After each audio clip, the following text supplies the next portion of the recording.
సెంగుతురై అంటే ఆటో వాళ్ళకి తెలుస్తుంది. సెంగుతురై అంటే శంఖములు కొట్టుకొచ్చేటువంటి తురై అంటే ఒడ్డు. తామ్రపర్ణి నదీ తీరాన వెలిసినదే ఈ ఆళ్వార్ తిరునగరి మాత్రమే కాక నవ తిరుపతిలో కూడా ఈ తామ్రపర్ణి నదీ తీరానే ఉన్నాయి. ఈ తామ్రపర్ణి నదీ తీరానికి అనేకమైనటువంటి రేవులు ఉన్నాయి. ఇప్పుడు ఇక్కడ మనం చూస్తున్నది సెంగతురై అంటారు. ఈ సెంగడి తురైలోనే స్వామి నమ్మాళ్వార్ల యొక్క తిరునక్షత్ర మహోత్సవానికి అంటే వైశాఖ మాసం విశాఖ నక్షత్రానికి తీర్థవారి ఇక్కడ జరుగుతుంది. స్వామి నమ్మాళ్వార్ల యొక్క తిరుమూర్తిని ఇక్కడ వేంచేట్ చేసి వైశాఖ మాసం విశాఖ నక్షత్రానికి ఇక్కడ తిరుమందిరం చేస్తారు తీర్థవారి. అలాగే ఆ మూర్తిని ఇలా తీసుకొచ్చి ఇప్పుడు మనం చూస్తున్నది సెంగ మఠం అంటారండి. పిల్లర్స్ తో కనబడుతుంది చూసారా, అది సెంగ మఠం అని పిలుస్తారు. అక్కడ కూడా వేంచేట్ చేస్తారు.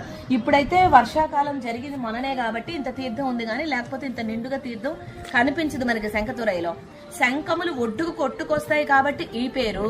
రెండు, ప్రతిరోజు రాత్రిపూట ఇక్కడ శంఖం శబ్దం వినిపిస్తుంది. చుట్టుపక్కల ప్రాంతాల్లో ఉండేటువంటి వాళ్ళందరికీ కూడా అర్ధరాత్రి వేళప్పుడు నిశ్చితంగా గనక మనం జాగ్రత్తగా చెవులు వెక్కించి వింటే చక్కగా వినిపిస్తుందని చెప్తున్నారు.